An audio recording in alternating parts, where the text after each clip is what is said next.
अस्सलाम वालेकुम जी। कैसे हैं आप सब? रेड विद अक्सा में खुश आमदीद। आज मैं हाजिर खिदमत हूँ एक न्यू नॉवेल लेकर, जिसका नाम है राह ए गेर और इसकी मुसन्निफ़ा है मरियम रहीम। और इस नॉवल में आपको क्राइम, थ्रिल, सस्पेंस और काफ़ी कुछ मिलने वाला है। तो मैं उम्मीद करती हूँ कि आपको पसंद आएगी। और एपिसोड स्टार्ट करने से पहले अगर आपने चैनल को सब्सक्राइब नहीं किया है तो चैनल को सब्सक्राइब और वीडियो को लाइक कर दें, जिससे बाकी एपिसोड की नोटिफिकेशंस आपको मिलती रहे। अब चलते हैं एपिसोड की जानिब। बाब अव्वल, कब्ल मौत या बाद अज मौत। गेर है राह कब्ल मौत, फिर बढ़ने लगे हम धीरे धीरे। कोयले जो दहकते हुए जला गए हैं तलवे पाँव के। लिया राह ने फिर मोड़ निराला, मिले हमें कुछ हमराही। बढ़ते रहे हम संग उनके, कई बलदार रास्तों को याद किया। कई फांस चुभी, कई जख्म लगे। फिर हुई मुलाकात उससे हमारी, जिससे होती है ज़िंदगी में बस एक मुलाकात। और छीन ली जाती है हमसे हमारी दिल अजीज़ दोस्त, और थमा दिया जाता है हमें राह ए गेर मौत के। कुछ माह कब्ल। ये गली इस वक्त अंधेरे में डूबी हुई थी और रात का पिछला पहर था, जिस वक्त हर ज़ीरो ख्वाब खरगोश के मज़े ले रहा था। मगर कुछ शैतान के चेले इस वक्त ही जराइम करने के लिए सरगर्म होते हैं। ऐसे में एक स्याह गाड़ी भी आकर उस अंधेरे मंजर का हिस्सा बन जाती है। स्याह हुड और स्याही पैंट पहने हुए, मुंह पर स्याह सर्जिकल मास्क पहने, जिससे बस उसकी स्याह आंखें ही नजर आ रही थीं। वो वजूद भी उसी अंधेरे मंजर का हिस्सा लग रहा था। पतझड़ का मौसम था, दरख्तों से पत्ते गिर गिर कर जमीन का हिस्सा बन रहे थे, जो उसके बेशकीमत स्याह स्नीकर्स के नीचे आकर अपनी किस्मत को रो रहे थे और शोर का बास बन रहे थे। कुछ दूर चलकर वो साया एक अंधेरी गली में मुड़ गया। अपने हुड की जेबों में हाथ डाले चलते चलते उसको किसी और की मौजूदगी का भी एहसास हुआ। जेब में मौजूद खंजर पर उसकी गिरफ्त मजबूत हुई। फिर कुछ देर उसे कुछ महसूस न हुआ, जैसे कि उसका ताक़ुबकार चौकन्ना हो गया हो। थोड़ी दूर जाने के बाद उसको फिर किसी की नज़रों का एहसास हुआ। तेज धार चाकू हाथ में पकड़े वो वजूद झटके से मुड़ा, तो वहाँ किसी ज़ीरो का नामो निशान तक न था। उसके होठों के किनारे पुरअसरार शैतानी मुस्कुराहट में ढले। मोड़ मुड़कर बिल्कुल सामने एक सफ़ेद इमारत पूरी शान से खड़ी अंधेरे पर अपना राज कर रही थी। उस इमारत को देखकर उसकी सियाह आंखें चमक कर मजीद सियाह हो गई। कई यादों की झड़मट ने जहन पर पहरा दिया था। सर झटका और वो वजूद इमारत के अंदर दाखिल हुआ। इमारत के बाहर सियाह वर्दी पहने दो सिक्योरिटी गार्ड्स ओंग रहे थे, मगर उसको करीब आता देखकर मुस्तैद खड़े हो गए।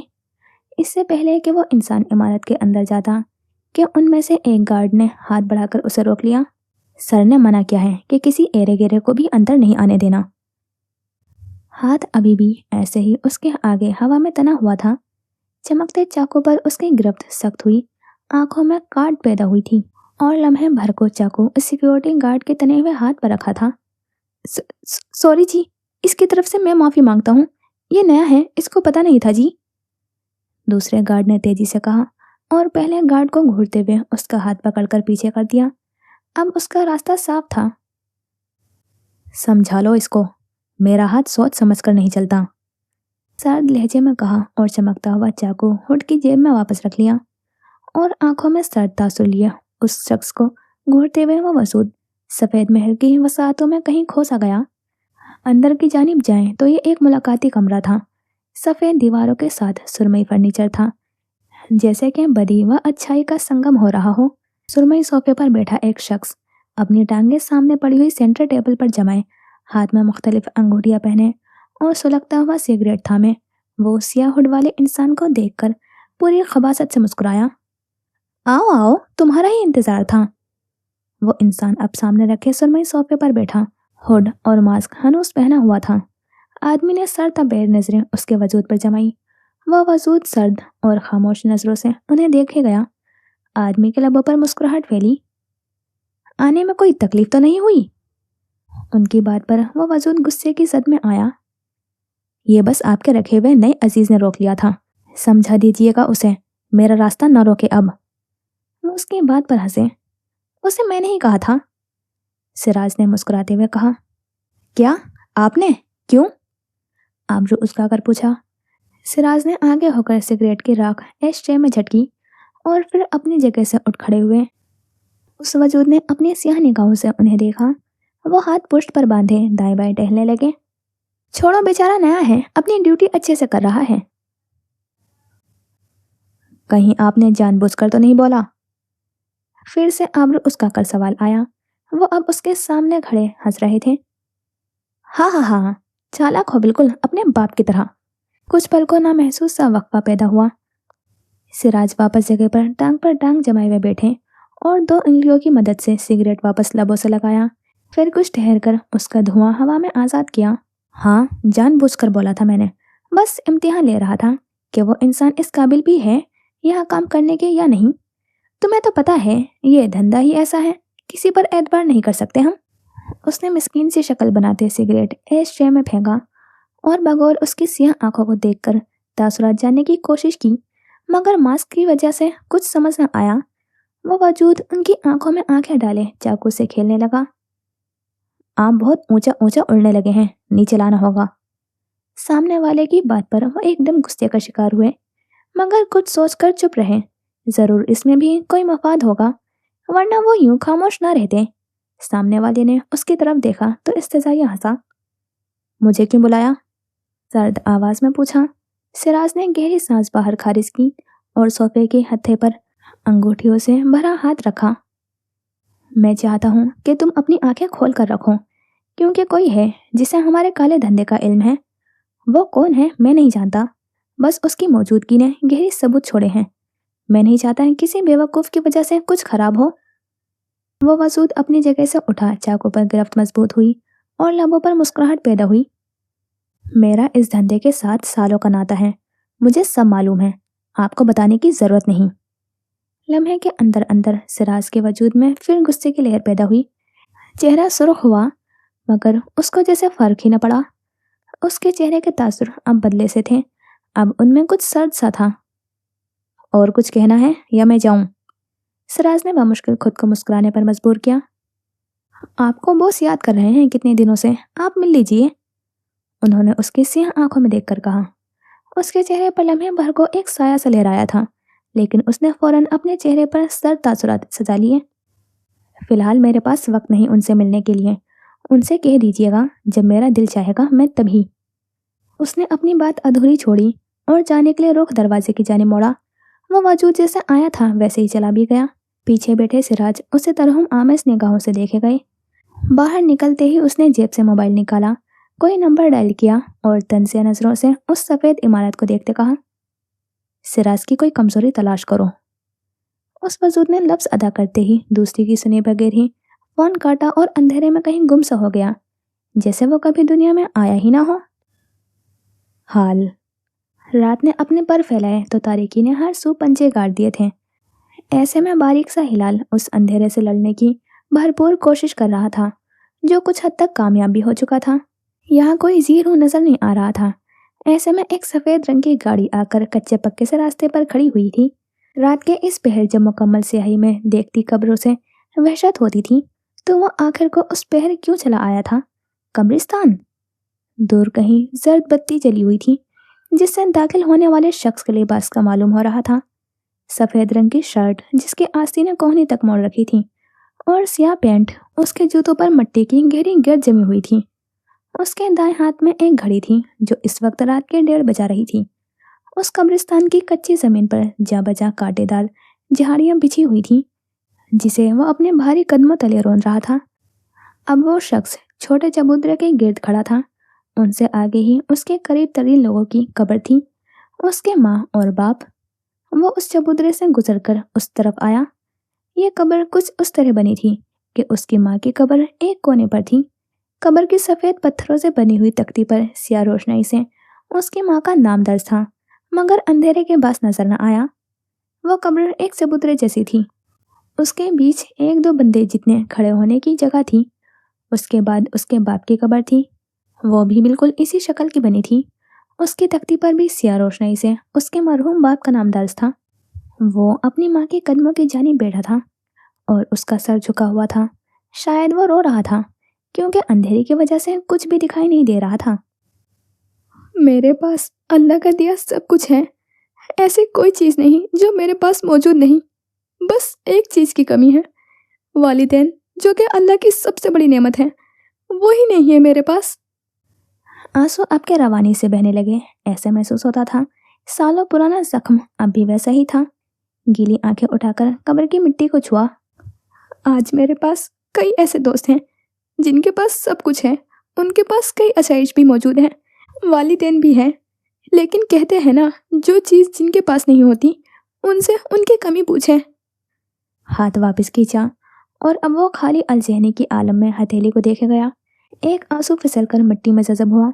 हल्के से अंधेरे में उसके लब हिलते रहे। आज कोई मुझसे आकर पूछे कि हाशिर हुसैन, तुम्हारे पास किस चीज़ की कमी है, तुम्हारे पास तो सब कुछ है, तो मैं उनसे कहूँगा, मेरे पास सब कुछ होने के बावजूद भी कुछ नहीं, मेरे पास मेरे वालिदैन नहीं। आंसू मतवातर उसका चेहरा भिगो रहे थे। अम्मी, आप दोनों ने बहुत जल्दी की जाने की। आवाज़ में हल्की सी नमी थी। वो सर झुकाए शिकवा करने लगा। आप दोनों को जिंदा रहना था अभी, फिर आप दोनों ने जाने में जल्दी क्यों की? उसने सर उठाकर आंसुओं से भरी हुई आंखों से उस तख्ती पर नजरें जमाई थी। देखें, आज मैंने आपकी ख्वाहिश पूरी की अम्मी। आप चाहती थी ना मैं बड़ा आदमी बनूं, उठकर देखें, मैं बन गया हूँ, वो जो मुझे देखना चाहती थी आप।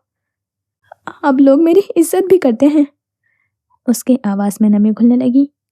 किसी ने उसके पीछे आकर उसके कंधे पर हाथ रखा तो एक झटके से उसने अपने आंसू साफ किए। मुबादा कहीं वह पकड़ा ना जाए, मगर आंसू थे कि रुकने का नाम ही नहीं ले रहे थे। उसने अपनी गीली नजरें उस जानिब की तो एक आदमी था जो यहाँ उन कब्रों की देखभाल के लिए पाया जाता था। बच्चे, सब्र रखो। उस आदमी ने मुस्कुराकर उसे देखा। वो जब भी यहाँ आता था तो वो उसे देखता था। उसने उस आदमी के हाथ पर नजर डाली तो उसमें नीले रंग का डोल था जो फिल वक्त खाली था। तुम्हारा शुक्रिया बेटा कि तुम आते हो, वरना यहाँ ऐसे भी लोग इस मिट्टी तले दफन हैं जिनके लिए प्यारे उसे इस जमीन की सुपुर्द करके फिर वापस नहीं लौटते। तुम्हारे अपने खुशकिस्मत वाकई हुए हैं। वह आदमी उसका कंधा थपथपाकर अब यहाँ से चला गया था। उसने भी एक अलविदाई नजर उन कब्रों पर डाली और फिर अपनी वापसी की राह पर गामजन हो गया। कोई उसका जानने वाला देख लेता तो वो यही कहता, अपने माँ बाप की मौत से कब्र का हाशिर हाल के हाशिर से कदरे मुख्तलिफ था। ये एक कमरे का मंजर है जिसमें दीवारें गहरे नीले रंग की थी और उनकी मुनासबत से सफ़ेद फर्नीचर ने उनकी ताबनाकी में इजाफा किया हुआ था। वो आईने के सामने खड़ा पुलिस यूनिफॉर्म में मौजूद था। उसकी हेजल रंग की आंखों में उदासी छाई हुई थी। वो आईने में अपने अक्स को देख रहा था। उसके कंधे पर चमकते 3 सितारे उसकी कामयाबी की दलील पेश कर रहे थे। बाल सलीके से बने हुए थे। उसके नक्श व निगार बिल्कुल अपने बाप की तरह थे। सब उसे कहते थे कि वो अपने बाप की जवानी है। उसे खुद पर फख्र महसूस होता था जब लोग उसे उसके बाप से मुशाबत कहते थे। वो अपनी माँ से भी मिलता था, लेकिन कद काठ उसे अपने बाप से विरासत में मिला था। आईना देखते देखते वो किसी अलग ही मंजर में गुम हो गया था कि जैसे सामने आईना नहीं बल्कि वही मंजर चल रहा हो और वो सब अपनी आंखों से देख रहा हो। अम्मा, 5 साला ताबिश अपनी माँ को मुखातिब कर रहा था जो उसके सामने बैठे किसी सोच में गुम दिखाई दे रही थी। उन्हें उसकी आवाज़ हाल में लाई। हाँ बेटा बोलो। उन्होंने उसके फूले हुए गालों पर हाथ रखा। बाबा की ख्वाहिश थी ना मैं भी पुलिस ऑफिसर बनूं। ताबिश के हाथ में एक फ्रेम था जिसमें एक आदमी पुलिस यूनिफॉर्म में मौजूद मुस्कुरा रहा था। वो उनकी तस्वीर देखते उस पर हाथ फेरते मुस्कुरा कर कहने लगा। उसका सारा ध्यान उस तरफ ही था। जी बेटा, क्या आप अपने बाबा की ख्वाहिश पूरी करना चाहेंगे? उसके माँ ने नम आंखों से मुस्कुराकर अपने बेटे से पूछा। नन्हे ताबिश ने तस्वीर पर से नजर हटाकर अपनी माँ को देखा तो उसकी हेजल रंग की आंखों में आंसू तैर रहे थे। उसकी माँ ने नफी में सिर हिलाते हुए उसे समझाया, बेटा, जो अल्लाह की राह में शहीद होते हैं उनके लिए रोया नहीं करते बल्कि उनके लिए दुआ करते हैं। नन्हे ताबिश ने जल्दी से आंसू वापस अंदर खींचे और फिर लबों पर मुस्कान बिखेरी। जी अम्मा, मैं अपने बाबा की ख्वाहिश पूरी करूंगा और मैं सबको बताऊंगा कि मैं एक बहुत अच्छा पुलिस ऑफिसर हूँ। वो गंदे वाले पुलिस नहीं जो लोगों को मारते हैं। जैसे मेरे बाबा और दादा ईमानदार थे वैसे मैं भी बनूंगा। मंजर धुंधलाया वो हाल में वापस आया। उसने महसूस किया उसकी आंखें आंसू से भरी हैं। ताबिश, अच्छे बच्चे रोते नहीं हैं और न ही किसी शहीद हुए इंसान के लिए रोते हैं। اس نے خود کو سرزنش کی۔ اسے اپنے سراپے کو دیکھ کر ایک فخر محسوس ہو رہا تھا۔ سر جھٹکتا وہ کمرے سے باہر نکل گیا۔ ہم اپنے اگلے منظر کی جانب چلتے ہیں، جو کہ اس سے قدرے مختلف تھا۔ ایک لڑکی اپنے باورچی خانے میں کھڑی صبح اور دوپہر کے کھانے کا انتظام کر رہی تھی۔ ایک چولہے پر چائے چڑھی ہوئی تھی تو دوسرے پر ہانڈی چڑھی ہوئی تھی۔ رامز بیٹا اٹھ جاؤ، دیر ہو رہی ہے آپ کو اسکول سے۔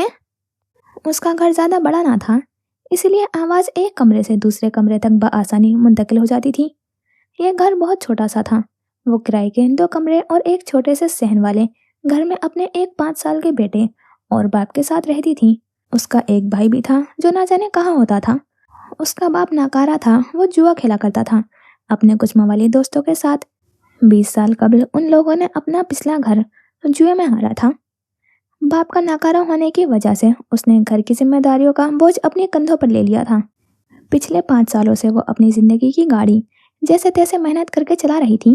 ایسے میں اس کے جینے کی وجہ بس اس کا اکلوتا 5 سالہ بیٹا تھا، ورنہ تو وہ کب کی حالات کے ہاتھوں ہمت ہار چکی تھی۔ پچھلے کچھ سالوں سے اس کی آزمائش جاری تھی، کوئی نہ جانتا تھا کہ وہ کب ختم ہوگی۔ وہ سارے کام ختم کر کے آئی تو رامز ابھی تک سویا ہوا تھا۔ اس نے پلنگ پر بیٹھے اسے اٹھایا۔ رامز بیٹا آپ کو دیر ہو رہی ہے میری جان۔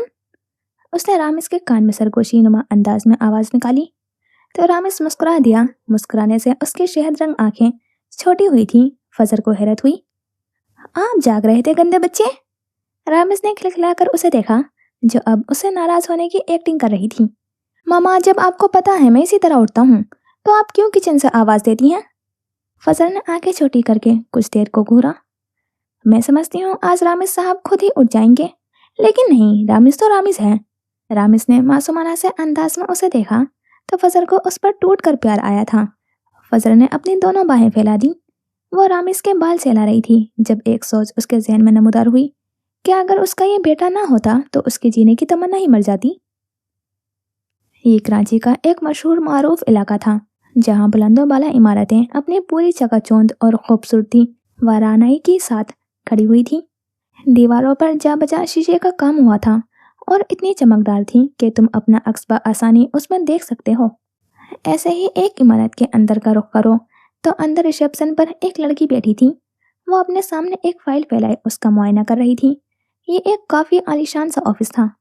اب تم اطراف میں اپنی نظر دوڑاؤ تو تمہیں اس پورے آفس میں ہر جگہ میز اور اس کے ساتھ ایک کرسی نظر آئے گی، جیسے عموماً ہر آفس میں پائے جاتے ہیں۔ پورے آفس میں بس کی بورڈز کی ٹھک ٹھک کی گونج رہی تھی۔ سب اپنے کاموں میں مصروف تھے۔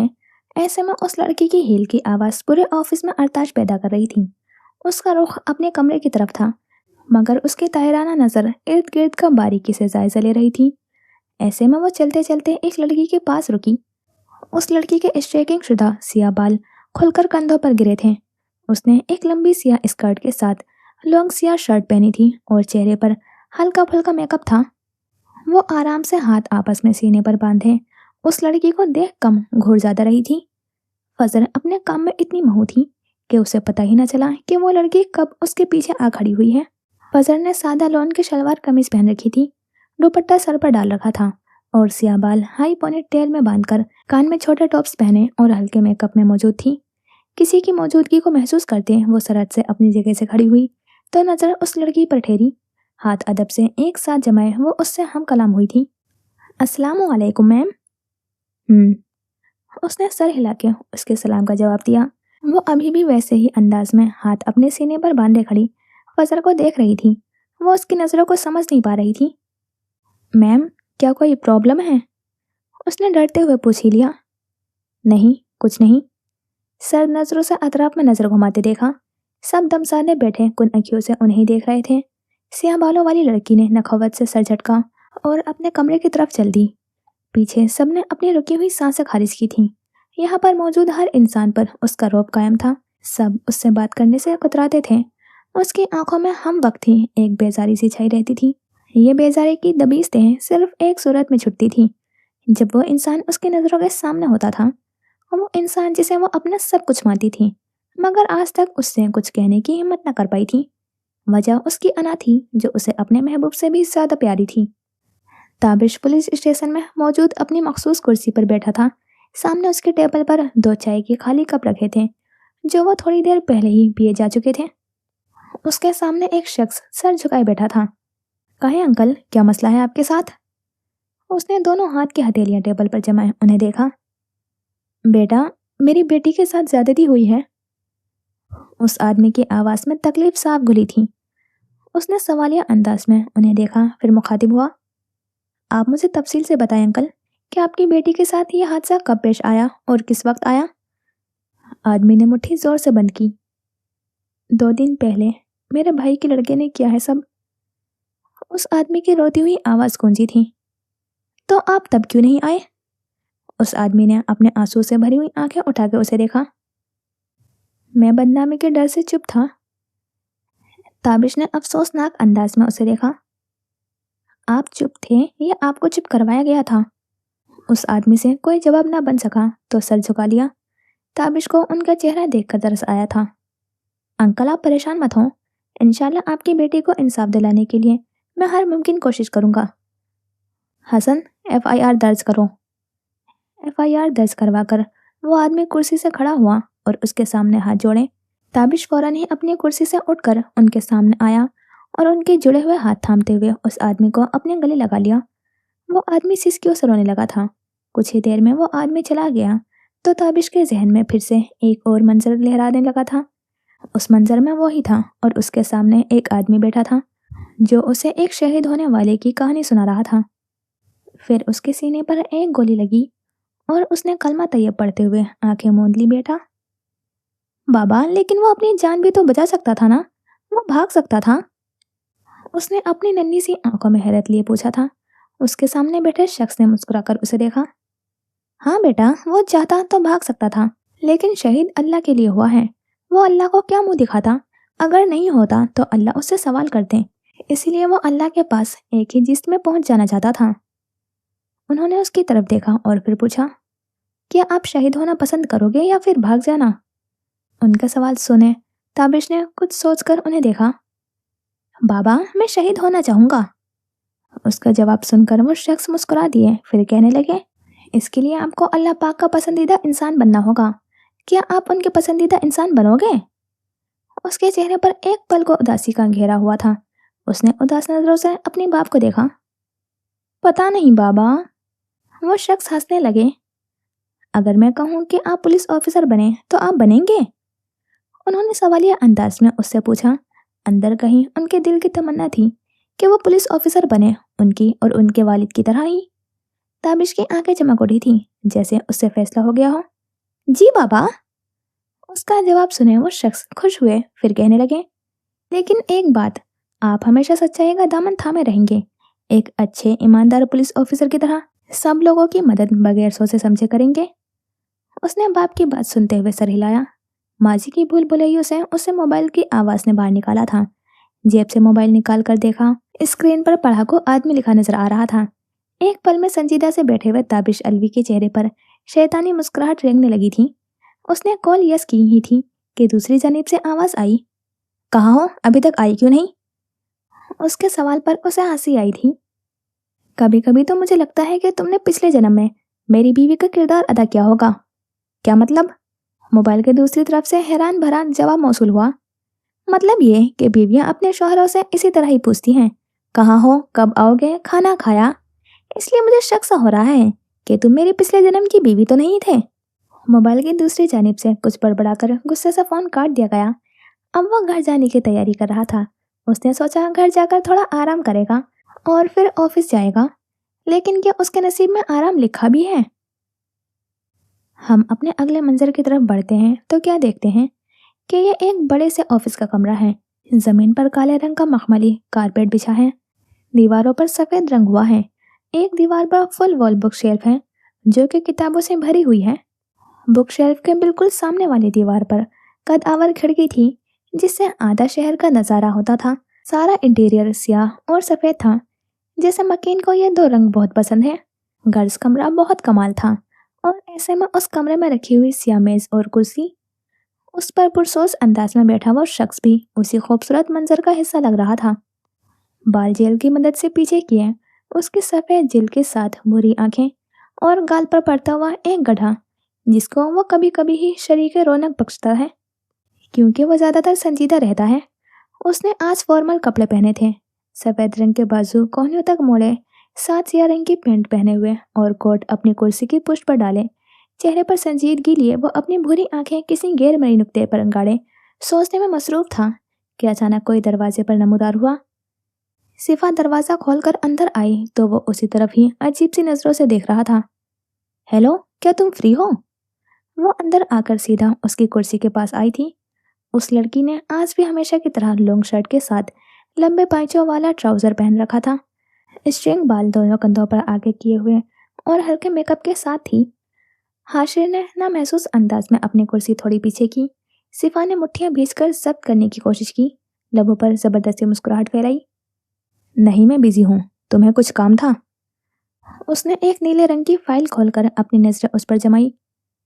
नहीं यार, मुझे सर में दर्द हो रहा था, फिर मैंने सोचा। वो बोले जा रही थी जब किसी की आवाज़ ने उसे रोका। उन दोनों की नज़रों ने उस आवाज़ का ताक़ुब किया। वो इंसान सीधा अंदर आकर सोफे पर टांग जमाए बैठा था। सिफा, अब दर्द तुम्हारे सर में हो रहा है, इस बेचारे के थोड़ी। सिफा के चेहरे पर एकदम उस आने वाले इंसान के लिए नापसंदीदगी ठहरी। वो कदम कदम चलती उस जानिब आई। ताबिश उसके आने पर सोफे से उठा। तुम्हारी बीच में बोलने वाली आदत गई नहीं अभी तक ताबिश अलवी। सीने पर बाजू धरे हुए और सर्द नजरों से उसे देखे गई। हाशिर की नजरें पेंडुलम की तरह कभी सिफा पर थीं तो कभी ताबिश पर। वो गाल पर हाथ धरे उनके रोज के तमाशे को देख रहा था। ताबिश ने पहले माथे पर गिरते हुए बाल दोनों उंगलियों से पीछे किए, फिर सोचने वाले अंदाज में माथे पर उंगली रखते हुए उसे देखा, फिर थोड़ा सा उसकी तरफ झुका और सरगोशियाना अंदाज में कहा, तुम्हारे मामले में बिल्कुल नहीं डियर सिफा। उसके अल्फाजों पर जैसे सिफा के जिस्म में आग भड़क उठी थी। वो एकदम हाशिर की तरफ मुड़ी। हाशिर एकदम सीधा हो बैठा। इसे समझा लो अपनी जबान में, वरना इसके लिए अच्छा नहीं होगा। रुख दोबारा ताबिश की तरफ किया और गुस्से से उसे घूरती रही। सिफा डियर, धमकी देनी है तो सीधा मेरे मुंह पर दो, उस बेचारे को क्यों बीच में ला रही हो? लबों पर तंजिया मुस्कुराहट फैलाई। सिफा एक नजर उसे घूरते तनपन करती हुई दरवाजा ठा की आवाज में बंद करती हुई चली गई। कमरे में कुछ देर सन्नाटा छाया रहा, जैसे हमेशा से खामोशी ने यहाँ अपना बसेरा कर रखा था। ताबिश उसके जाते ही कुछ पल बाद मुस्कुराया, हाथ झाड़े और एक बार फिर सोफे पर टांग रखे हुए बैठ गया था, जैसे ये उसके लिए रोज का मामूल था। हाशिर ने लैपटॉप अपनी तरफ घसीटा। क्यों तंग करते हो उसे? मुझे पसंद है उसे तंग करना, इसीलिए करता हूँ, और फिर इस चीज में मजा भी बहुत आता है। एक आंख बंद की हाशिर को अपने जवाब दिया था। हाशिर ने एक आबरू उचकाकर उसे देखा। देख लो, मजे के चक्कर में कहीं तुम्हारा काम ही ना खराब हो जाए। ताबिश अपनी जगह से उठकर उसकी तरफ आया, फिर आंखें छोटी किए उसे बावड़ करवाया। मैं एसपी ताबिश अलवी हूँ, किसी में इतनी जरूरत नहीं कि वो मुझे कुछ कर सके। अपनी बात कहता वो हाशिर के सामने वाली कुर्सी पर बैठा। हाशिर ने उसे घूर कर देखते हुए अपनी तवज्जो लैपटॉप पर मरकूज कर दी। ना पंगे क्या करो हर किसी से। ताबिश ने हूँ वाले अंदाज में उसे देखा, जैसे जिसको जो करना है कर ले, आई डोंट केयर। ये कराची का काफ़ी छोटा सा इलाका है जिसमें कतार से हर घर बने थे। उस इलाके के अंदर काफ़ी तंग गलियाँ भी थीं, जैसे 3-4 घरों को छोड़ के फिर कोई एक तंग गली आती। गलियाँ इतनी तंग थीं कि एक बंदा ही मुश्किल से दाखिल हो सकता था। ऐसे ही फजर अभी अपने घर की एक बहुत तंग गली से गुजर रही थी। वो उस तंग और घुटन सदा गली से गुजर कर अब अपने घर के दरवाजे के सामने खड़ी ताले में चाबी डाल रही थी। सादा शलवार कमीज पहने, सर पर दुपट्टा जमाए और कंधे पर पर्स लिए वो अभी दरवाजा खोल के अंदर जाने ही वाली थी कि उसे एहसान अंकल की आवाज़ अपने अकब से सुनाई दी। कैसी हो बेटी? तुम काफ़ी दिनों से मेरी बेटी को पढ़ाने नहीं आ रही, क्यों? वो एक सफ़ेद दाढ़ी वाले मामर से आदमी थे। अंकल उनके काफ़ी पुराने पड़ोसी थे। वो अपनी बीवी और बेटी समेत काफ़ी वक्त से उसी इलाके में रिहाइश पजीर थे। वो दरवाजे को आधा बंद किए हुए उनकी तरफ बढ़ी और मुस्कुरा के अपना सर उनके सामने किया। अंकल ने उसके सर पर हाथ फेरा। अल्लाह तुम्हें खुश रखे बेटी। उनकी दुआ सुनकर फजर दोबारा मुस्कुरा दी और हल्की आवाज़ में कहा, आमीन। जज़ाकल्लाह अंकल, और सॉरी मेरी मसरूफियात काफ़ी बढ़ गई हैं, पिछले कुछ दिनों से तो इसी वजह से नहीं आ पा रही। 2-3 दिन तक चक्कर लगाऊंगी आपकी तरफ। और मैंने सदफ को बताया था, क्या उसने नहीं बताया आपको? उसने आखिर में हैरानगी वाले अंदाज में उनसे पूछा था। पता नहीं बेटा, मुझे तो इस बारे में कुछ याद नहीं, शायद बताया हो, मैं ही भूल गया हूँ। क्या करूं, बूढ़ा हो रहा हूँ। अंकल ने बेचारी की भरी शक्ल बनाकर उसे देखा तो वह खुलकर हंसती थी। अंकल उसे फिर से दिल ही दिल में दुआएं देने लगे। अच्छा बेटी, अब मैं चलता हूँ, किसी काम से बाहर निकला था, तुम दिखाई दी तो तुम्हारे साथ बातें करने लग गया। अल्लाह हाफिज, ख्याल रखना अपना और अपने बेटे का। वो अंकल को अब दूर जाता देख रही थी। जब काफी दूर चले गए तो वो वापस अपने दरवाजे की तरफ बढ़ी और पतली सीढ़ी से ऊपर की जानी बढ़ गई। फजर अपने 2 कमरे वाले घर में दाखिल हुई तो सामने ही उसका बाप अपने कमरे में नशे की हालत में धुत चारपाई पे पड़ा था। उसने इधर उधर अपनी नजरें घुमाई तो उसे रामिस मिला। वो अपने स्कूल का काम लेकर बैठा हुआ था। माथे पर उसके बाल फैले हुए थे और आंखें वो अपनी किताब पर जमी हुई थी। ये रामिस और उसका मुश्तरका कमरा था।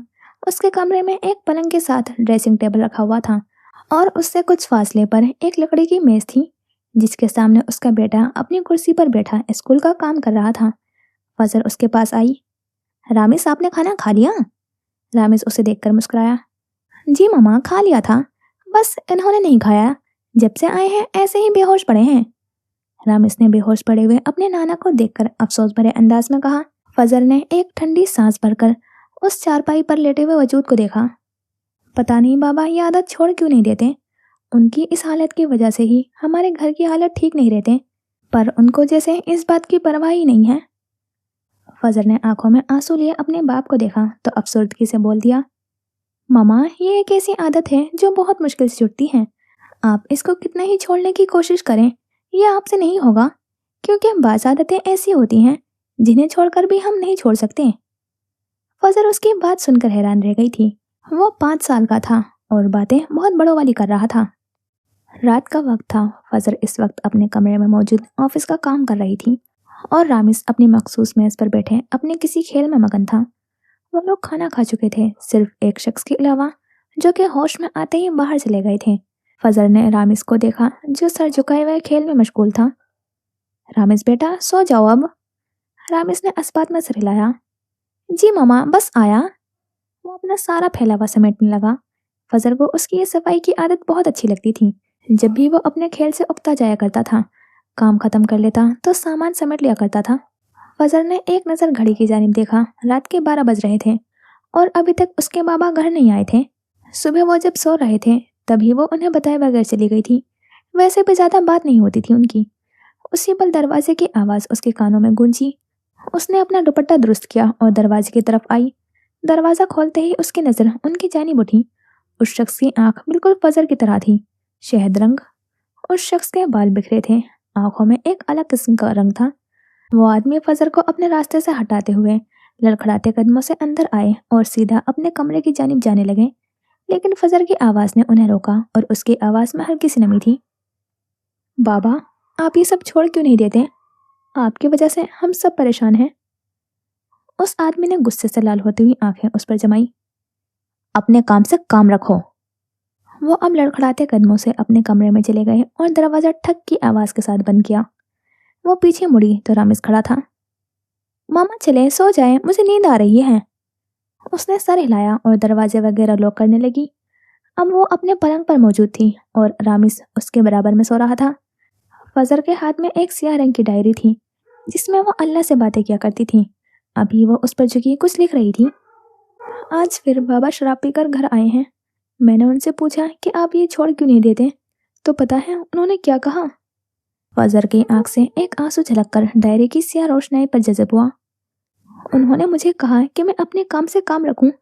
क्या करूं मैं प्यारे अल्लाह, आप ही बताएं। मैं उनकी बेटी हूं, मुझे तकलीफ होती है उनकी उस बेजा खराब आदतों से।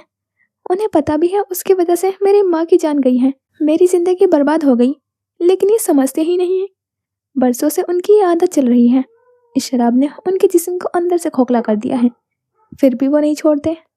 कुछ ही पल बाद वो अब अपने गुजरे माजी को याद करके रोते हुए डायरी पर कलम को घसीटते जा रही थी। सब धुंधला सा होने लगा था।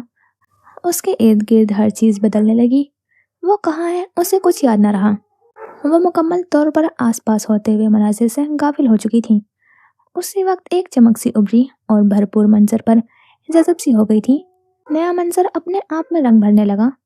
उसमें 2 वजूद थे, एक माँ और दूसरी बेटी। वो 18 साला फजर बड़े जोश व खरोश से अपनी माँ को कुछ बता रही थी। وہ اس وقت کافی بہتر تھی آج کے لحاظ سے، نہ چہرے پر ہلکے تھے نہ وہ کسی پریشانی کا شکار تھی، زندگی میں سکون ہی سکون تھا۔ امی آج کے دن کالج میں میرا بہت اچھا گزرا، اس کے انگ انگ سے خوشی کی لہر پھوٹ رہی تھی۔ بلکہ اچھا ایک بہت مانوس لفظ ہے اس سب کے سامنے۔ اس کی ماں قریب ہو کر بیٹھی۔ اب ایسا بھی کیا ہوا تھا؟ وہ پیار بھری نظروں سے بیٹی کا ہاتھ تھامتے ہوئے کہنے لگی، ایک تو میرا پیپر سب سے اچھا گیا اور پھر وہاں بارش بھی ہو گئی۔ فضر کی آنکھ میں خوشی دیکھنے کے قابل تھی۔ فرخندہ نے نظریں چرا لی، مبادہ کہیں نظر ہی نہ لگ جائے ان کی چاند سی بیٹی کو۔ فضر ابھی تک ان سے ہم کلام رہی۔ آپ کو تو معلوم ہی ہے مجھے بارش کتنی پسند ہے، میرا شدت سے دل کرتا ہے کہ سارا دن بارش ہوتی رہے۔ فرخندہ ہنسی۔ ایک دم فضر کو کچھ یاد آیا تو وہ سر پر ہاتھ مارتی ہوئی اٹھی۔ اوف، میں آپ کے لیے کچھ لائی تھی، دینا ہی بھول گئی، وہ کہتی الماری کی طرف گئی اور اس کے اندر سے تھیلی برآمد کی۔ وہ مڑی تو فرخندہ کو تھیلی میں پڑی ہوئی چیز نظر آئی۔ بے اختیار انہوں نے نفی میں سر ہلایا۔ اس کی کیا ضرورت تھی بیٹا؟ فضل سامنے بیٹھی اور پھر ان کے ہتھیلیوں میں گلاب کے کنگن پہنانے لگی۔ بس مجھے اچھے لگے تو لے آئی۔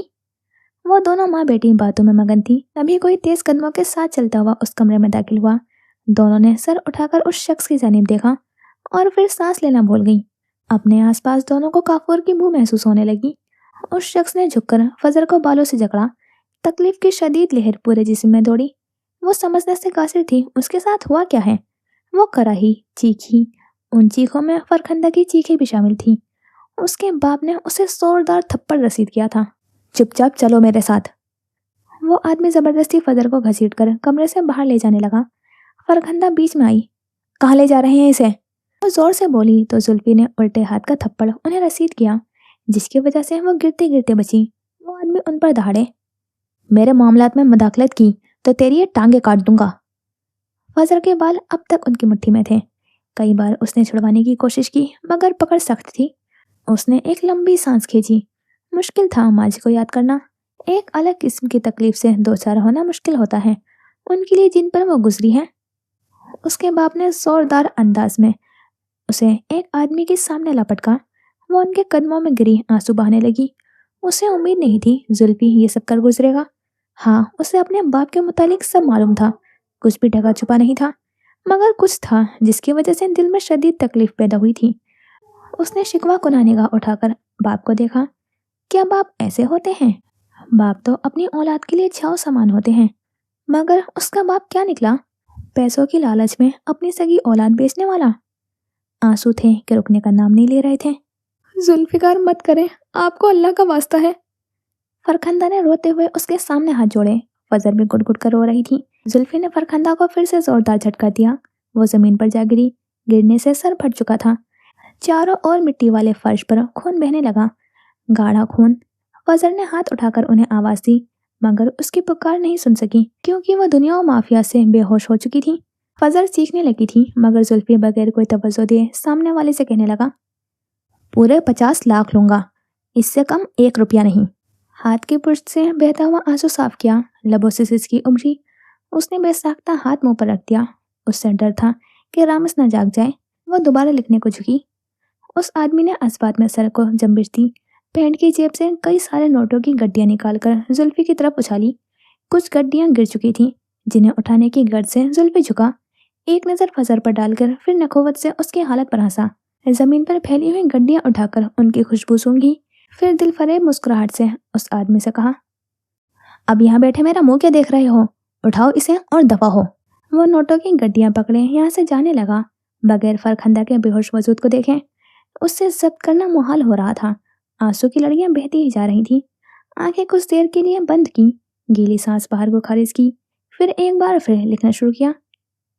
یہ تھی میری زندگی کی تکلیف دہ داستان، وہ داستان جسے میں جب بھی یاد کرتی ہوں جسم میں نئے سرے سے تکلیف پیدا ہوتی ہے۔ میں چاہوں تب بھی اسے بھلا نہیں پا رہی۔ شاید یہ میری آزمائش ہے جسے اب میں نے موت تلک برداشت کرنا ہے۔ امید کرتی ہوں اللہ تعالیٰ آپ میرا ساتھ کبھی نہیں چھوڑیں گے۔ یہ لکھتے ہی اس نے ایک جھٹکے سے ڈائری بند کی اور سونے کے لیے لیٹ گئی۔ اس کے لیٹتے ہی رامس نے آنکھیں کھولی اور پھر بغیر پلکے جھپکے ماں کو دیکھے گیا۔ اس نے فضر کی سسکیاں سن لی تھیں۔ جب سے ہوش سنبھالا تھا وہ روز رات کو اپنی ماں کی سسکیاریاں سنتا ہی آیا تھا۔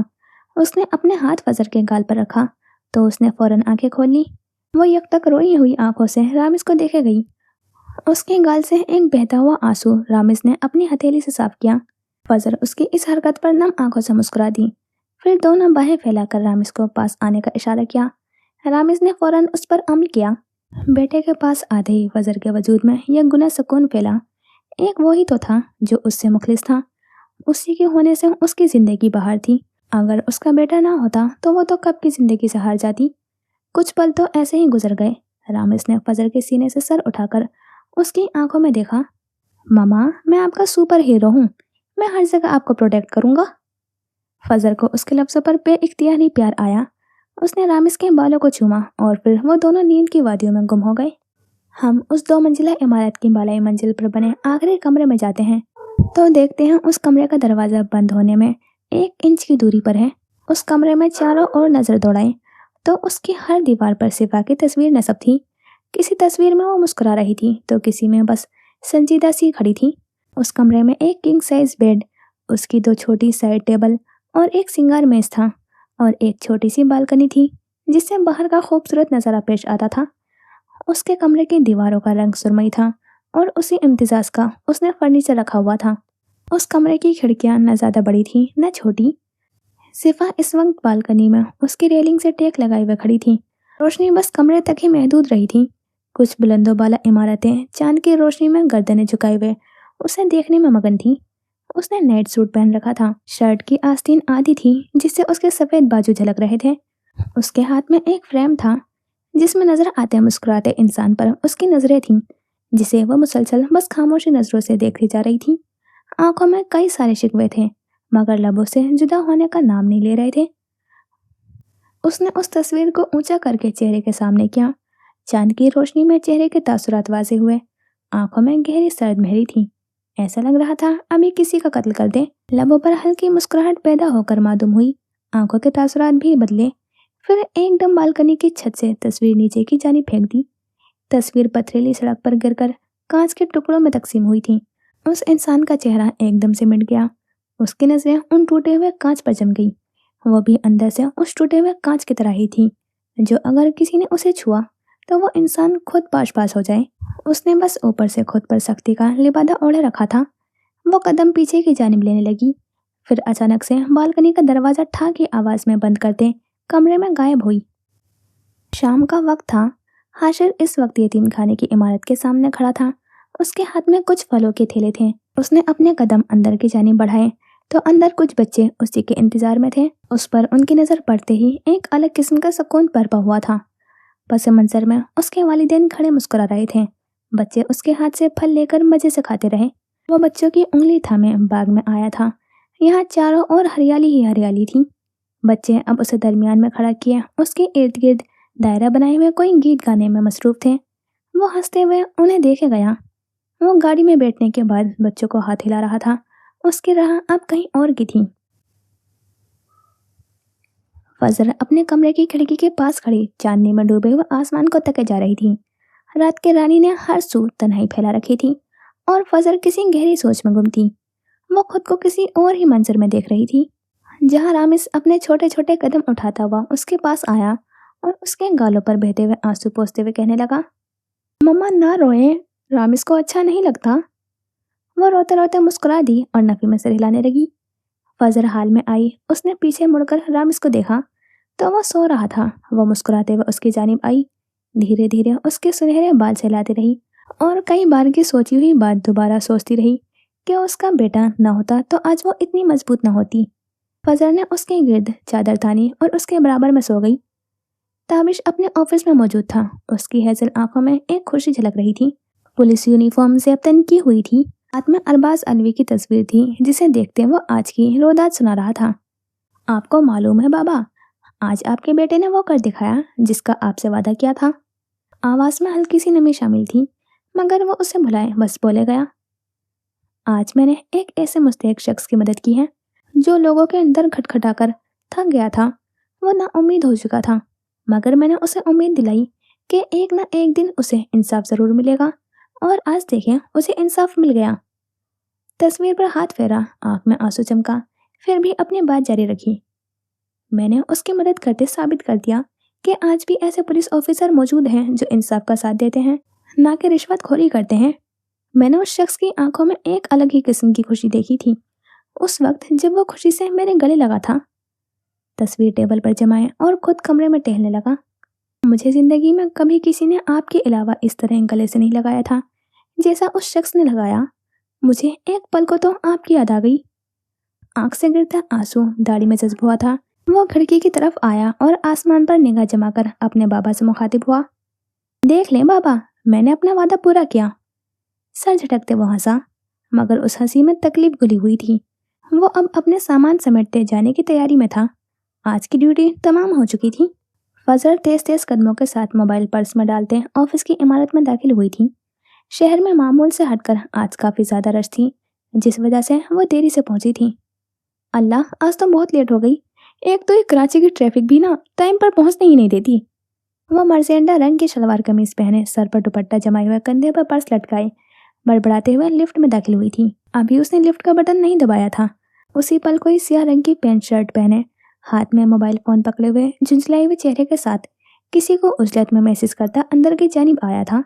मोबाइल पर ध्यान होने की वजह से उस शख्स ने आसपास ना देखा और लिफ्ट का बटन दबा दिया। तभी हाशिर को किसी की मौजूदगी का एहसास हुआ तो उसने पीछे मुड़कर देखा। वो हैरान रह गया। उसके सामने फजर खड़ी उसे ही देख रही थी। उसे लग रहा था आज उसी ने देर कर दी है, लेकिन फजर ने उसकी यह गलतफहमी भी दूर कर दी थी। अस्सलामु अलैकुम सर। फजर ने उसे खुद को देखता पाकर सलाम किया। वालेकुम अस्सलाम। क्या आप भी ट्रैफिक में फंसी थी? उसका सवाल सुने फजर ने अस्पात में सर हिलाया। जी सर, काफ़ी देर से। तकरीबन किस वक्त आप निकली थी अपने घर से? हाशिर ने अपना रुख उसकी जानिब कर दिया था। लिफ्ट बहुत सुस्त रफ्तारी से ऊपर जा रही थी, या शायद उसे महसूस हो रहा था। मैं 6:45 निकली थी घर से। उसने एक नज़र अपने हाथ में बंधी हुई घड़ी को देखा। और अब 8:30 के करीब पहुंची हूँ। अच्छा ठीक है। हाशिर ने सर हिलाया और फिर वापस उसे मुखातिब किया। लेकिन कल से आप थोड़ा जल्दी निकला करिएगा ताकि ऑफिस वक्त पर पहुंच सकें। फजर ने उसकी बात सुने अस्पात में सर हिलाया और दिल ही दिल में बड़बड़ाने लगी। खुद तो जैसे 6 बजे आकर बैठ जाते हैं। और आपकी तबीयत कैसी है? उसे हाशिर की आवाज़ ने ख्यालों से बाहर निकाला। जी सर, अल्हम्दुलिल्लाह, आप सुनाएं। मैं भी ठीक हूँ। उसने रस्मन मुस्कुराकर जवाब दिया। मुस्कुराने से उसके दाएं गाल पर एक गड्ढा बना था। लिफ्ट अपनी जगह पहुंच गई थी, लेकिन उन दोनों को महसूस ही नहीं हो सका। हाशिर को तब ख्याल आया था जब लिफ्ट के दरवाजे खुले। वो थोड़ा पीछे हुआ और फजर को हाथ से आगे बढ़ने का इशारा किया। फजर धीमे अंदाज में मुस्कुराते हुए सर झुकाए लिफ्ट से निकली। उसके पीछे ही वो भी धीमी मुस्कुराहट लबों पर सजाए हुए, सीने पर हाथ बांधे हुए निकला था। उसका रुख अब अपने कमरे की जानिब था। हाशिर दरवाज़ा खोलकर अंदर दाखिल हुआ तो नजरें सीधी ताबिश पर पड़ी थी, जो उसकी कुर्सी पर बैठा गेम खेलने में मसरूफ था। फिर उसकी मौजूदगी को महसूस करते उसे देखने लगा। उसने सुरमई आधी आस्तीन वाली शर्ट, जिससे उसके कसरती बाजू झलक रहे थे, के साथ नीले रंग की जींस पहनी थी। हाथ में घड़ी पहने मोबाइल टेबल पर रखा और वह गुस्से से उसकी जानिब बढ़ा, जो अब अंदर आ चुका था। हाँ जी बताएं, तो फिर किधर थे आप? उसने आबरू उचकाकर और कमर पर हाथ जमाए हुए उसे देखा। रास्ते में था यार, हाशिर ने बेजारी से कहा। एक तो कराची के ट्रैफिक, ऊपर से सुबह सुबह ताबिश की शक्ल में मिली हुई सजा। दोनों ने सर घुमा दिया था। ताबिश ने सर से लेकर पांव तक उसे देखा, फिर बोला, और ये तुम मुझे पिछले आधे घंटे से कह रहे हो? मेरे भाई, तुम कल से अपने टाइम पर ही आना। हाशिर ने उसे घूरा। क्योंकि जब तुम जल्दी आते हो तो मेरा सर खाते हो। ताबिश उसकी बात सुने हैरान हुआ। मैं इसलिए आता हूँ क्योंकि तुम्हें भी मालूम चले ये सब सुनना इतना आसान नहीं। ताबिश अपनी मखसूस जगह पर बैठा और हाशिर उसे घूरता हुआ जगह पर बैठा। तभी सिफा दरवाज़ा बजाते हुए अंदर आई थी। उसने आज सफ़ेद रंग की लॉन्ग शर्ट और उसी रंग का ट्राउज़र पहन रखा था। पाँव में मकीद स्याह हील्स के साथ वो टिक टिक करती हुई उनकी जानिब आई। उसने एक नज़र ताबिश को देखा, जो उसे ही मुस्कुरा कर देख रहा था। वो सर झटकते हुए हाशिर की जानिब बढ़ी और उसके इंतहाई करीब खड़ी हुई, इतने कि 1 इंच का फासला भी ख़त्म कर दिया हो। कैसे हो हाशिर? उसने थोड़ा सा मुस्कुराकर उसे देखा। हाशिर ने हस्ब आदत कुर्सी को पीछे धकेला। सिफा होंठ भींच कर रह गई। उसने ज़बरदस्ती मुस्कुराहट लबों पर सजाई। मैं ठीक हूँ, कोई काम था सिफा? उसने अपने सामने पड़े लैपटॉप को खोला। सिफा अब दूसरी जानिब से मुड़कर ताबिश के बराबर वाली कुर्सी पर बराजमान हो गई थी। खैरियत है सिफा डियर, आज चेहरे पर 12 क्यों बजे हैं? ताबिश ने थोड़ा सा झुककर उससे पूछा। हाशिर ने बाखूबी उसकी आवाज़ सुन ली थी। उसने भी सिफा की जानिब देखा, जो ताबिश को खा जाने वाली नज़रों से देख रही थी। जब मैं तुमसे बात ना करूँ ताबिश अलवी, तो तुम मुझसे भी बात करने की कोशिश मत किया करो, तो बेहतर है तुम्हारे लिए। उसने मुस्कुराकर ठंडे लहजे में ताबिश को बावर करवाया, तो ताबिश उसकी बात सुने हंस दिया।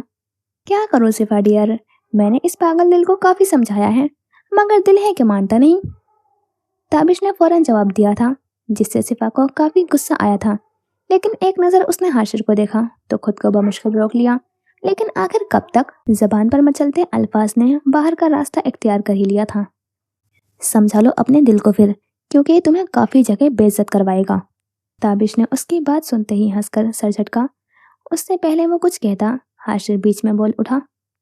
सिफा, तुम क्यों आई थी? सवाली नज़रों से उसे देखा। सिफा ने अपनी नज़रों का रुख उसकी जानिब किया। बशीर एंटरप्राइजेस का फ़ोन आया था, उन्होंने मीटिंग का टाइम पूछा है। उसने हाशिर को देखते जवाब दिया। तभी ताबिश के मोबाइल की आवाज़ गूंजी। उसने एक नज़र हाशिर और सिफा को देखा और फिर मोबाइल कान से लगाया। हाँ हसन, क्या नया केस आया है? ठीक है, मैं बस आता हूँ। उसने मोबाइल कान से हटाकर उन्हें देखा। सॉरी गाइस, मुझे जाना होगा, एक अर्जेंट केस मिला है। हाशिर ने अस्पात में सिर हिलाया, जबकि सिफा ने कोई रद्द अमल नहीं जाहिर किया। वो चला गया तो सिफा हाशिर से मुखातिब हुई। ताबिश को समझा लो हाशिर, वो मुझसे मुखातिब ना हुआ करे। हाशिर ने उसे नासमझी से देखा। क्या, मगर क्यों? उसे सिफा का लहजा बिल्कुल पसंद नहीं आया था। तुमने उसे ज़्यादा ही सर पर चढ़ा रखा है, पूरे ऑफिस में घूमता है वो, एम्प्लॉय के साथ इतना फ्री होता है जैसे वो उसके दूर के रिश्तेदार हों, और फिर सारे ऑफिस का माहौल ख़राब किया हुआ है उसने। सिफा ने उसके टेबल से पेपर क्लिप उठाया और बगौर उसे देखने लगी। वो ऐसा ही है, ये उसकी नेचर है। वो ऑफिस का माहौल ख़राब नहीं करता, बल्कि उसने ही माहौल को फ्रेंडली रखा हुआ है। एम्प्लॉयज़ बगैर डरे उससे बात कर लेते हैं। कुछ पल को खामोशी से सिफा को पेपर क्लिप से खेलते हुए देखा। और मेरे ख्याल से बात आती है ऑफिस के माहौल की, तो वो मेरा दर्द सिर है। तुम्हें इसके मुतालिक सोचने की ज़रूरत नहीं, तुम बस अपना काम देखो। आखिरी बार जो तुमने फाइल भेजी थी उसमें थोड़ी गलतियाँ थीं। उसमें हर सफ़े पर कंपनी का नाम गलत है, उसे दुरुस्त करके मुझे दोबारा भेजो। हाशिर ने टेबल पर हाथ जमाए। सिफा की आंखों में सर्द सा तासुर उभरा और फिर उसने अस्पात में सर हिला दिया। हाशिर ने इंटरकॉम उठाया और कान से लगा लिया। प्लीज़ मेरे कमरे में फजर को भेजें, एक काम है। कुछ ही देर में फजर आ गई। जी सर, आपने मुझे बुलाया था? उसने सवालिया अंदाज में पूछा। जी हाँ फजर, प्लीज़ सीट पर बैठें। उसने हल्का सा मुस्कुराकर फजर को कुर्सी पर बैठने का कहा। सिफा ने उसकी मुस्कुराहट को देखा, जो सिर्फ उस वक्त फजर की वजह से आई थी। उसे न जाने क्यों कुछ अंदर ही अंदर बुरा सा महसूस हुआ था, लेकिन अपने चेहरे के तासुर वैसे ही सर्द रखे। अस्सलामु अलैकुम मैम। फजर ने कुर्सी पर बैठते ही अपने बराबर में बैठी हुई सिफा को सलाम किया। सिफा ने अपने असली अंदाज में सिर्फ सर के इशारे से उसके सलाम का जवाब दिया। फजर, आपको बशर एंटरप्राइजेस का मालूम है? हाशिर ने हल्की मुस्कुराहट के साथ उसे देखकर कहा। जी सर, वही जो पिछले हफ्ते आए थे। उसने पूछा तो हाशिर ने हामी भरी।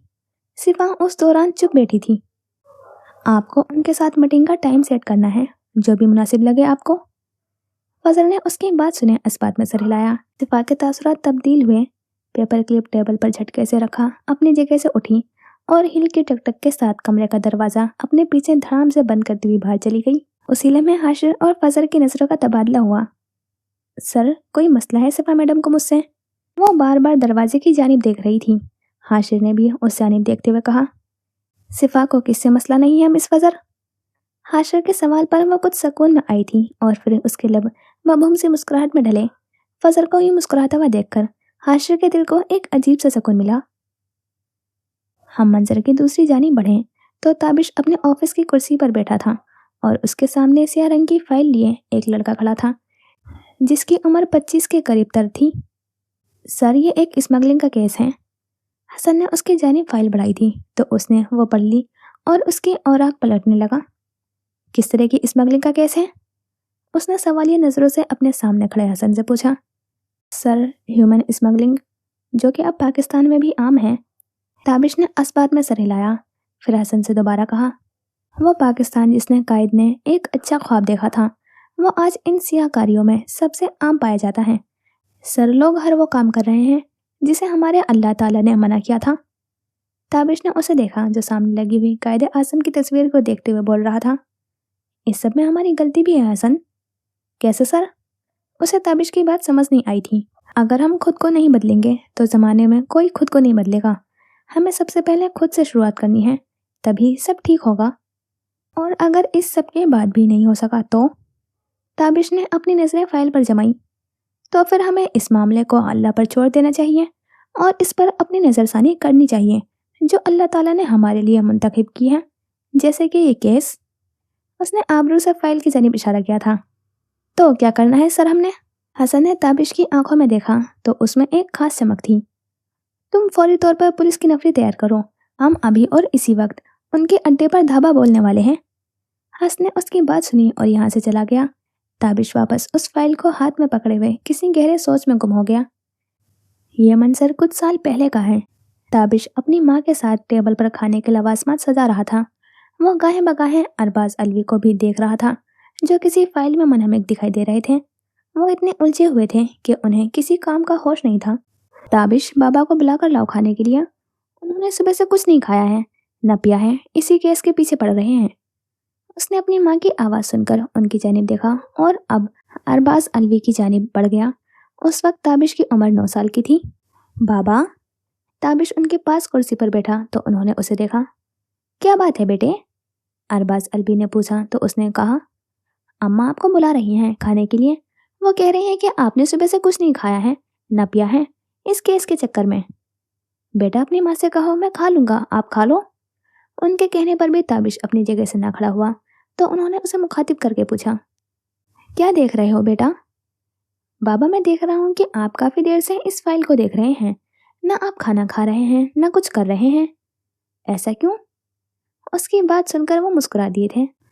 بیٹا یہ کیس ہی بہت حساس نوعیت کا ہے کہ مجھے میرے سارے کام پشے پشت رکھنے پڑ رہے ہیں۔ تابش کو ان کی بات سمجھ نہ آئی تھی لیکن پھر بھی پوچھ بیٹھا، کیوں بابا؟ ارباز نے فائل کی جانب دیکھتے ہوئے ایک سرد آہ بھری۔ اس کیس کے ساتھ پاکستان کا مستقبل جڑا ہے۔ اگر میں نے اسے چھوڑ کر اپنے باقی کام کیے تو کچھ لوگ پاکستان کو نقصان پہنچانے کی کوشش کریں گے۔ یہ کہتے ہی وہ کچھ پل کو رکے، پھر اپنی بات کہی اس چھوٹے بچے سے، تابش تم پر اگر کبھی بھی ایسا وقت آیا کہ تم نے چناؤ کرنا ہو تو سب سے پہلے پاکستان کو چننا، کیونکہ ہم سب جس پاکستان میں بیٹھے ہیں یہ ہمیں بہت مشکلات سے ملا ہے۔ بہت سے لوگوں نے اس ملک کے لیے جان دی ہے، ان سب میں تمہارے دادا جان کا بھی شمار ہوتا ہے اور انشاءاللہ میرا بھی ہوگا۔ اور بیٹا میں چاہتا ہوں تم بھی کبھی مت کترانا اس ملک کے لیے شہید ہونے سے۔ اس وقت اسے یہ بات سمجھ نہیں آئی تھی، لیکن آج جب وہ یہاں اس پولیس اسٹیشن میں موجود تھا تب اسے اپنے باپ کی ہر کہی بات سمجھ آئی تھی۔ وہ حال میں آیا تو اس نے ٹیبل پر پڑی ہوئی اپنے باپ کی تصویر کو اٹھایا اور اس پر انگلی پھیرتے ہوئے کہنے لگا، بابا مجھے آپ کی بات سمجھ آ گئی ہے۔ اب مجھے احساس ہوا ہے کہ آپ نے تب اس وقت کیوں اپنے سارے کام پشے پست رکھے تھے۔ ان لوگوں نے اپنے قدم اس 2 منزلہ عمارت میں جیسے ہی دھرے تھے، ٹھیک اسی وقت اس کے نتنوں میں خون کی بو بس گئی تھی۔ یہاں کوئلے کی جلنے کی بو بھی تھی۔ بے اختیاری تابش نے اپنی کلائی ناک پر رکھی۔ اس نے اپنے پیچھے سے آتے اسد، داؤد اور حسن کو اندر کی طرف قدم بڑھانے کا اشارہ کیا تو وہ سب بندوق تانے ہوئے اندر کی جانب بڑھے۔ کچھ ہی پل میں وہ ایک کمرے کے سامنے کھڑے تھے۔ اس کمرے سے سسکیوں کی آوازیں گونج رہی تھیں۔ کمرے کی دیواروں پر کوئلوں کی مدد سے کچھ لکھا تھا لیکن اندھیرے کے پاس کچھ دکھائی نہ دیا۔ حسن تم میرے ساتھ آؤ اور تم دونوں اس پورے اڈے کو دیکھ آؤ، جو بھی ملے پکڑ لو۔ اس کی بات سنے وہ دونوں آفیسر چلے گئے تھے جبکہ وہ اور حسن اب کمرے میں آئے تھے۔ کمرے میں ہر عمر کی لڑکیاں اور عورتیں موجود تھیں۔ سر ان کو خدا کا خوف نہیں آتا کیا؟ حسن نے افسوس سے ان سب کو دیکھتے ہوئے کہا جو سر جھکائے ہوئے آہوں بکا کر رہی تھی۔ اگر انہیں خوف خدا ہوتا تو وہ آج یہاں نہ ہوتے۔ حسن نے تابش کو دیکھتے ہوئے اس بات میں سر ہلایا تھا۔ اس کی بات میں سچائی تھی۔ تابش نے موجود ان سب پر ایک نظر دوڑائی تھی، تبھی اس کی نظر ایک لڑکی پر ٹھہر سی گئی۔ وہ سفید رنگ کے یونیفارم میں موجود تھی، بال بکھرے تھے اور اس کے سفید یونیفارم میں جگہ جگہ خون کے دھبے تھے جیسے اسے بری طرح سے پیٹا گیا ہو۔ اس نے بے اختیاری اپنے قدم اس کی جانب بڑھائے اور گھٹنوں کے بل اس کے سامنے بیٹھا۔ اس لڑکی کو کسی کی موجودگی کا احساس جاگا تو اس نے دیکھا سامنے اس کے ایک شخص بیٹھا ہے۔ اس نے بے اختیار ہی اپنے گرد بازو پھیلا دیے تھے۔ نہیں نہیں پلیز مجھے مت لے کر جائیں, میں مر جاؤں گی, مجھے مت ماریں. میں نے آپ لوگوں کا کیا بگاڑا ہے جو آپ لوگ مجھے یہاں لے کر آئے ہیں؟ میری امی ابو میرے لیے پریشان ہو رہے ہوں گے. وہ لڑکی آخر میں چیخی تھی. تابش نے دونوں ہاتھ اٹھا کر ہوا میں اسے روکا تھا. آپ غلط سمجھ رہی ہیں, ہم آپ کو بچانے آئے ہیں. یہ کہتے ہی اس نے حسن کی جانب دیکھا. حسن اس کا دیکھنا سمجھ گیا تھا اور اب وہ کمرے سے باہر جا رہا تھا. تابش نے اپنا رخ واپسی اس لڑکی کی جانب کیا تھا جو اسے ہی حیرانی سے دیکھے جا رہی تھی, جیسے اس کی بات سمجھ نہ سکی ہو. آپ پریشان نہ ہو, ہم آپ کو یہاں سے لینے آئے ہیں. تبھی کمرے کے باہر سے شور سنائی دیا تھا. تابش نے اپنے قدم باہر کی جانب بڑھائے. وہ باہر آیا تو حسن اور اس کے دو ساتھی ایک آدمی کو پکڑے بیٹھے تھے. سر, یہ کافی سارے لوگ تھے, ان میں سے آدھے لوگ باقی لڑکیوں کو لے کر چلے گئے ہیں. اس نے اپنے ساتھی کی بات سن کر آنکھیں میچ لی تھی. اسے افسوس ہوا تھا اپنے دیر سے آنے پر. اور سر, باقی ہمارے آنے کا سن کر بھاگ گئے ہیں. یہ بھی بھاگنے والا تھا لیکن داؤد نے بروقت ہی اسے دیکھ لیا اور اب آپ کے سامنے ہے. ٹھیک ہے, تم ایسا کرو, اسے تھانے لے چلو. اور حسن, تم ان سب لڑکیوں کو تھانے پہنچا کر ان کے گھر والوں کو فون کر کے بلاؤ.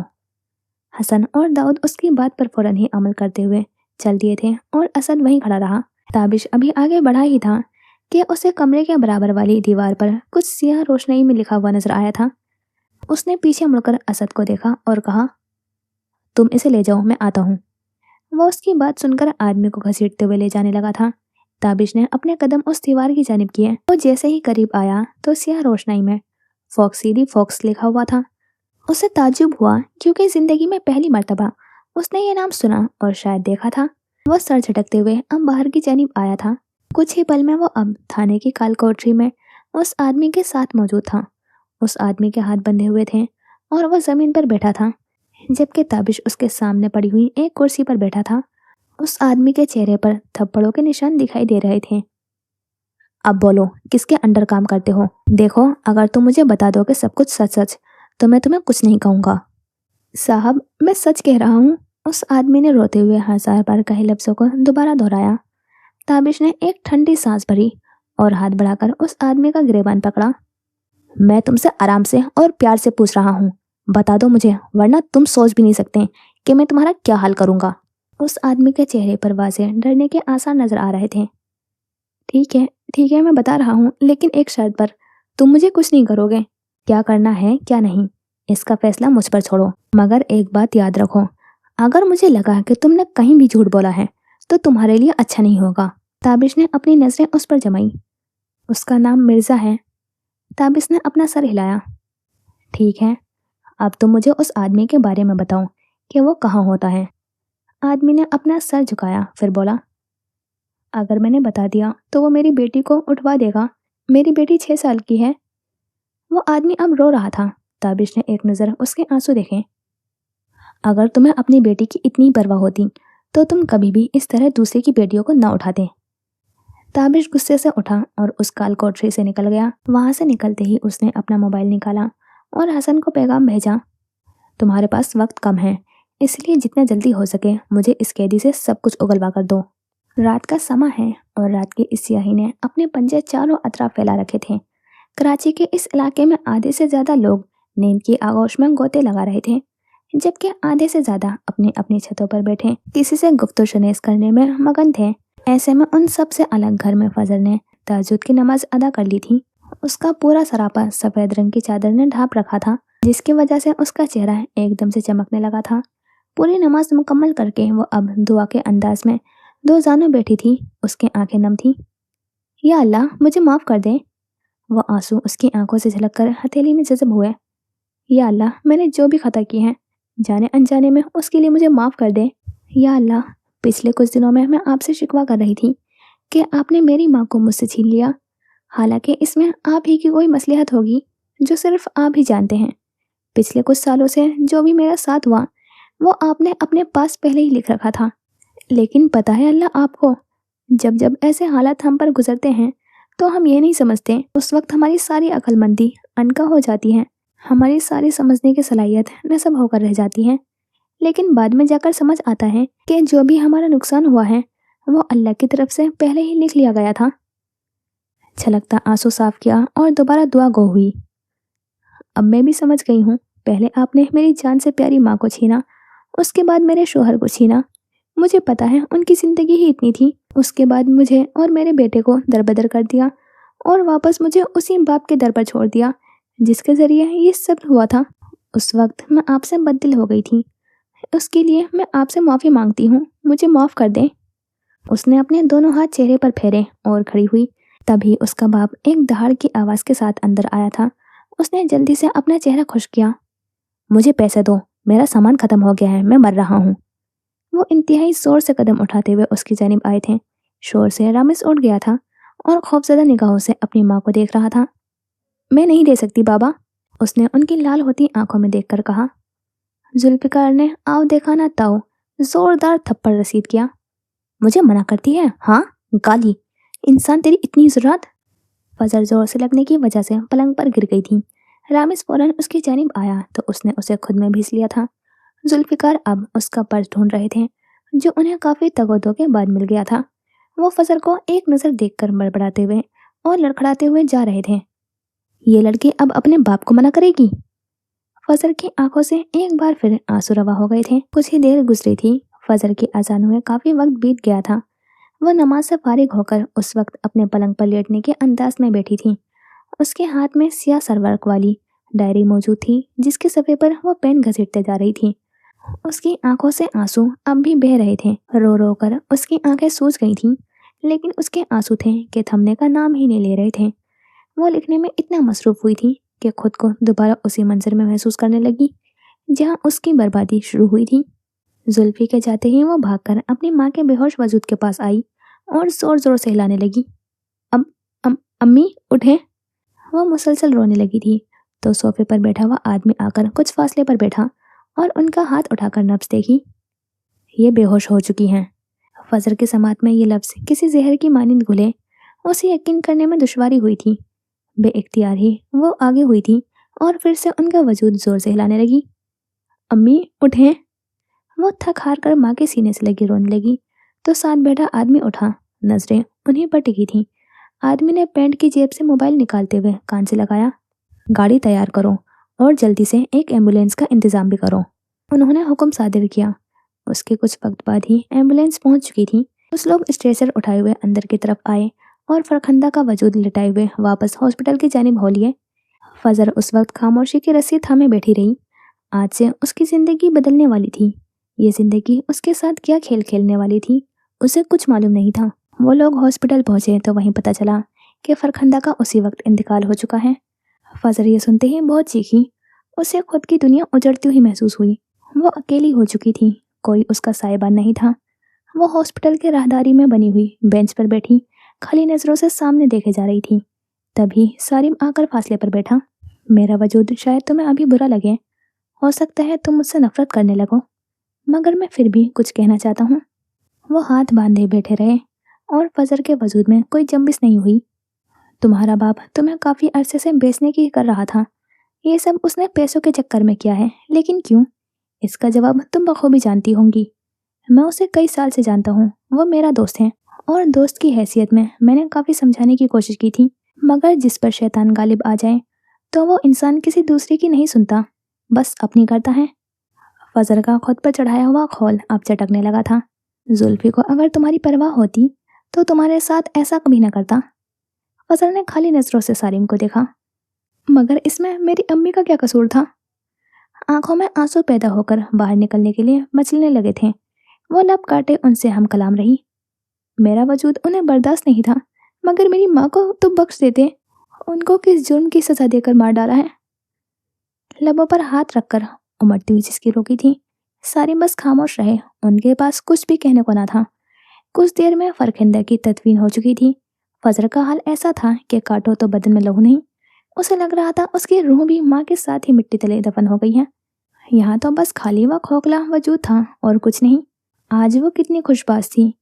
اچانک سے اس کی زندگی نے کیا پلٹا کھایا کہ وہ کہیں کی بھی نہ رہی۔ کیا اس سب میں وہ بابا کو قصوروار ٹھہرائے یا اپنی قسمت کو یا پھر خدا کو؟ فجر اب سارم کی گاڑی میں پچھلی نشست پر بیٹھی تھی اور وہ خود ڈرائیور کے ساتھ۔ وہ گاہے بگاہے مڑ کر فجر کو دیکھ رہے تھے۔ وہ مسلسل روئی جا رہی تھی۔ سارم کو اس کے رونے پر تکلیف سی ہوئی۔ بیٹا کیا تم میری ایک بات مانو گے؟ مجھے معلوم ہے یہ مناسب وقت نہیں ہے، مگر انہوں نے بات آدھی چھوڑ کر سر جھکائے ہوئے کہا تھا اور فضل خاموش رہنے پر ہی آمادہ ہوئی تھی۔ میں چاہتا ہوں تم میرے ساتھ میرے گھر چلو۔ فضل ان کی بات پر بس کھڑکی سے باہر چلتے ہوئے مناظر کو دیکھے گئی۔ سارم اس کی خاموشی کو بھانپ کر چپ ہو گئے۔ جواب دو فضل بیٹا۔ وہ اس کا جواب سننے کے لیے بے چین رہے تھے۔ فضل نے بھیگی نظروں سے انہیں دیکھ کر بس اسبات میں سر ہلایا۔ سارم کو فی الحال یہ بھی غنیمت لگا۔ اس نے ڈائری بند کی اور پاس سوئے رامس کے سر پر ایک بوسہ دیا اور آفس کے لیے تیار ہونے چل دی۔ یہ اب آفس کا منظر ہے۔ وہ اپنے ورک ٹیبل پر بیٹھی تھی۔ اس نے گلابی رنگ کے شلوار قمیض پہنے دوپٹہ سر پر سلیقے سے ٹکایا ہوا تھا۔ اس کا دماغ کہیں اور جگہ تھا، اسی لیے اسے بجتے فون کی گھنٹی سنائی نہ دی۔ تبھی پاس سے گزرتے ہوئے اس کے دوست نے اس کے کندھے کو ہلایا تو وہ حال میں آئی۔ فضل، کب سے تمہارا فون بج رہا ہے؟ اس نے اس کی بات سنی، فون اٹھایا تو دوسری طرف حاشر تھا۔ فضل، آپ میرے روم میں فائلز لے کر آئیں۔ انداز میں جلدی جھلک رہی تھی۔ جی سر، آتی ہوں۔ وہ جیسے ہی اس کے کمرے میں آئی تو اس نے دیکھا کہ حاشر نے سیاہ رنگ کی شرٹ کے ساتھ سیاہی کوٹ پہن رکھا ہے۔ فضل اب اس کے سامنے آئی تو اس نے اسے بیٹھنے کا اشارہ کیا۔ وہ کرسی کھینچ کر بیٹھ گئی اور اپنے ہاتھ میں موجود فائلز میز پر دھری۔ حاشر نے ایک نظر انہیں دیکھا اور اسبات میں سر ہلایا۔ آپ نے میٹنگ کا ٹائم ارینج کر دیا فضل؟ حاشر نے اسے دیکھتے ہوئے پوچھا۔ جی سر، میں نے کر دیا تھا۔ حاشر نے اس کی بات سنتے اسبات میں سر ہلایا۔ اور ٹائم کیا بتایا ہے؟ فضل نے اس کی بات غائب دماغی سے سنی، پھر نفی میں سر ہلایا۔ حاشر کو اس کا نفی میں سر ہلانا سمجھ نہ آیا۔ فضل، آپ کو کوئی پریشانی ہے کیا؟ آپ کی طبیعت ٹھیک ہے؟ اس نے دیکھا کہ فضل کی آنکھیں سوز کر لال ہو رہی ہیں۔ جی سر، میں ٹھیک ہوں، آپ کی پوچھ رہے ہیں؟ اس نے زبردستی مسکرانے کی کوشش کی۔ آپ کا دھیان میری باتوں پر نہیں ہے۔ Sorry sir. فضل نے معذرت کی تو اس نے دونوں ہاتھ اٹھا کر روکا۔ اٹس اوکے، کیا آپ نے میٹنگ کا ٹائم ارینج کر دیا؟ اس نے اپنا سوال ایک بار پھر دہرایا۔ جی سر، انہوں نے 3 بجے کا آنے کو کہا ہے۔ اس کے بعد سن کر حاشر نے سر ہلایا تو وہ اپنی جگہ سے اٹھ کھڑی ہوئی۔ سر، کیا میں چلی جاؤں؟ اس نے پوچھا تو حاشر نے کہا، جی آپ جا سکتی ہیں۔ وہ کمرے سے باہر جا رہی تھی۔ پیچھے حاشر پرسوز نظروں سے اسے جاتے ہوئے دیکھنے لگا۔ کچھ ماہ قبل کمرے میں ہر جانب گپ اندھیرا تھا۔ شاید اس کمرے میں رہنے والے مکین کو اندھیرا پسند تھا۔ اس کی زندگی بھی اندھیر تھی، بالکل اس کے خالی وجود کی طرح۔ تبھی اچانک ایک روشنی پھوٹی اور اس کا چہرہ نظر آیا، کسی بھی تاثرات سے پاک چہرہ۔ روشنی کا ذریعہ ایک چھوٹی سی موم بتی تھی جو میز کے بیچوں بیچ رکھی تھی۔ اس نے موم بتی جلا کر جلتی ہوئی تیلی آنکھوں کے جانب کی۔ ان آنکھوں میں کچھ اب تکلیف نظر آنے لگی تھی، جیسے کچھ ایسا جو ان آنکھوں سے چھین لیا گیا ہو۔ یکایک آنکھوں میں تپش گھلی، کچھ کرنے کا عزم جاگا۔ پھر اسی وقت کمرے کی خاموشی میں موبائل نے خلل ڈالا۔ اس نے موبائل اٹھا کر اسپیکر پر لگایا۔ السلام علیکم، کسی مرد کی آواز سنائی دی۔ اس وجود کے اوپر اچانک غصے کی شدید لہر دوڑی۔ سلام دعا کا وقت نہیں، جو کام کہا تھا وہ بتاؤ۔ آواز سرد تھی۔ سراج، ان کی ایک کمزوری ہے۔ اور ان الفاظوں کو سن کر اطمینان پورے جسم میں ابھرا۔ لبوں پر گہری مسکراہٹ پیدا ہوئی۔ تیلی بجھ کر اب راکھ کی شکل اختیار کر چکی تھی۔ اس نے سر صوفے کی پشت سے لگایا اور پھر آگے کیا ہوا کچھ معلوم نہیں۔ تو یہاں ہوتا ہے یہ ایپیسوڈ کمپلیٹ، اور پھر ملتے ہیں انشاءاللہ نیکسٹ ایپیسوڈ میں۔ خدا حافظ، اپنا خیال رکھنا اور دعا میں یاد رکھنا۔